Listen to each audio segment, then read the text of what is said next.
What's up, guys? How you doing? I miss you, BTW, so much. I know that quarantine is probably driving you crazy. It's not my favorite thing either. Honestly, it's not my favorite. But we need to focus on the promises of God. And I have a story for you this week out of the Bible about the promises of God. And when we think about God and promises, we have to remember that God's promises are not like everybody else's promises. God's promises never fail, and they are always fulfilled.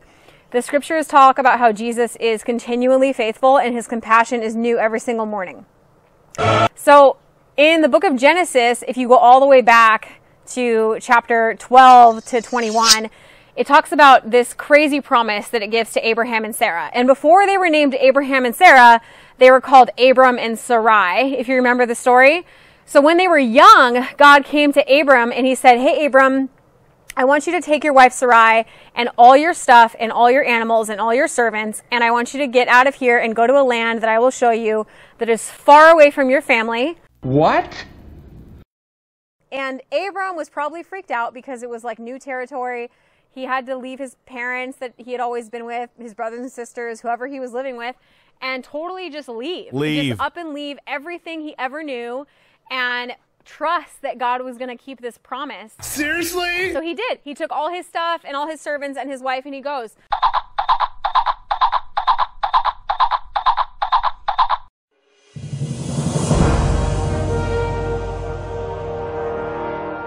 And God said, "I'm going to give you this land, and out of you, I'm going to make a great nation, a huge nation that will bless the entire planet."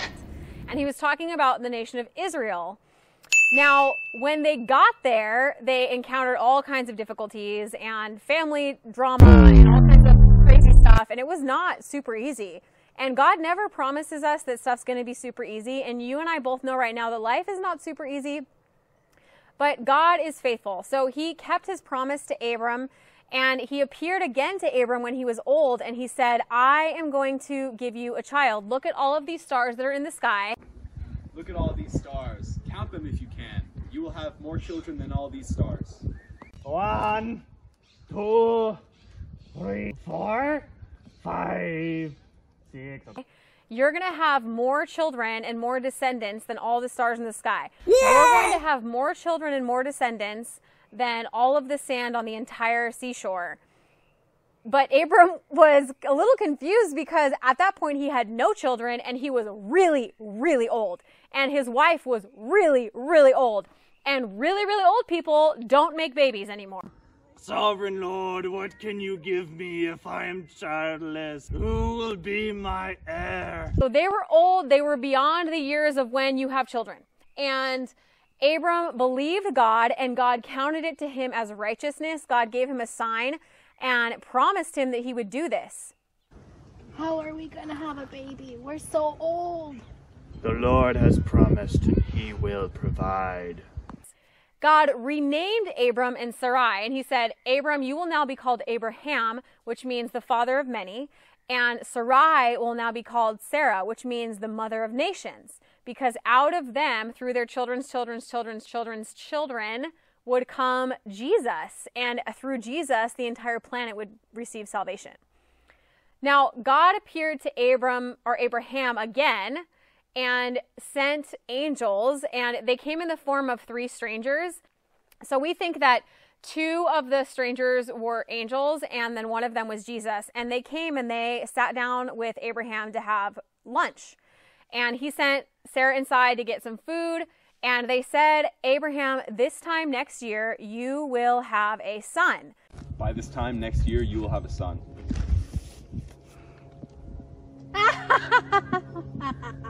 Your wife is going to get pregnant and you're going to have a son. You're going to name him Isaac. Now, when Sarah heard this from inside the tent, she started to laugh. God asked Sarah, "Why are you laughing?" And she said, "I didn't laugh," right? Because you don't want to laugh at God, or like you can laugh with God because God makes things funny sometimes, but to laugh at God in a way where you're like, haha, yeah, right, is probably not the best thing to do because God is never wrong. So she tried to deny it, but of course God knows all things. Why did you laugh? Me?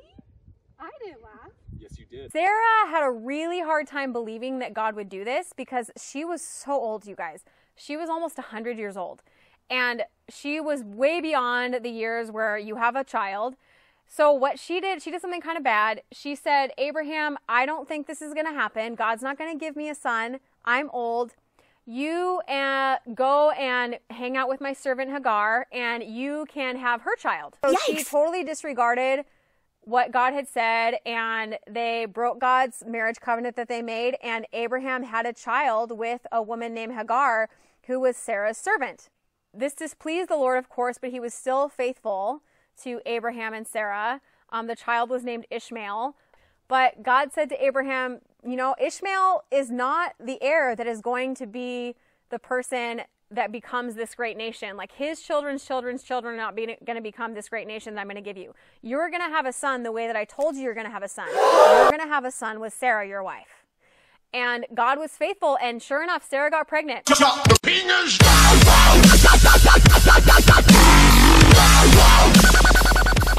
And she gave birth to a son named Isaac. And out of Isaac came King David and Jesus and all of us through the salvation of Jesus Christ. And every single nation is blessed through the line of Abraham, just like God said it would be. And Abraham is the father of many, and Sarah is the mother of nations.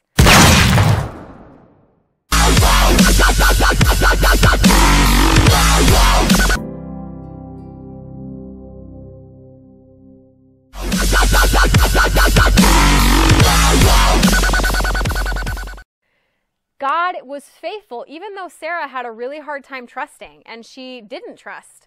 She actually laughed. God was still faithful to keep his promise, and Abraham believed, and it was counted to him as righteousness, which is really cool. When we believe in Jesus, you and I are considered righteous. It's not by what we do, but by the trust that we have in Jesus, by the saving grace of Jesus. Now, just like God made promises to Abraham that he kept, God makes promises to you and I. And his promises are all throughout the Bible. They are filled in this book. This is a book of promises, okay? From beginning to end, the promises of God. God promises things to Abraham. He comes through. He promises things to Israel. He comes through. Yeah! Jesus comes and rescues the entire world. And then the disciples go out and they tell God of the promises, and the promises just continue. They've been going on for thousands of years. Here are some of the key promises that you and I need to cling to during this time, all right? One of them is that God promises to always, always provide, because he is a good father. I have a son!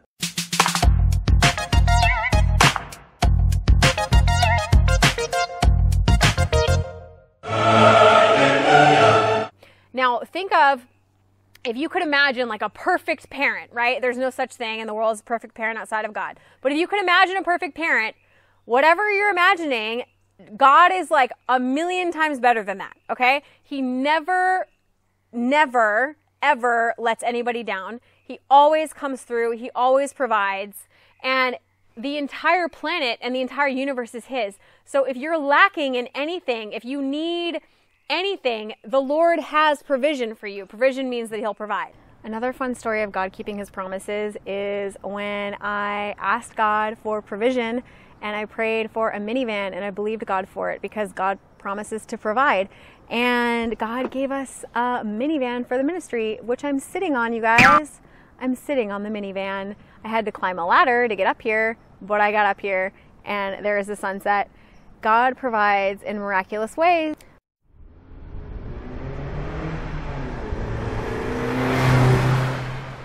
God also promises to always be with us. So let's be real. We're sad that we can't meet on Friday right now, that we can't do any kind of other programming right now. You're probably bummed that you can't be at school with your friends right now. But no matter where you are, Jesus is with you. He promises to never, ever leave you. And you get to encounter him in your house. Even though you have to be in there right now, God is with you. He will encounter you in your dreams. He will encounter you when you're awake. He will encounter you when you're having a hard day. He will come through and let you know that he is present. As you seek him, you will find him. So I would encourage you guys to just go after that promise this week.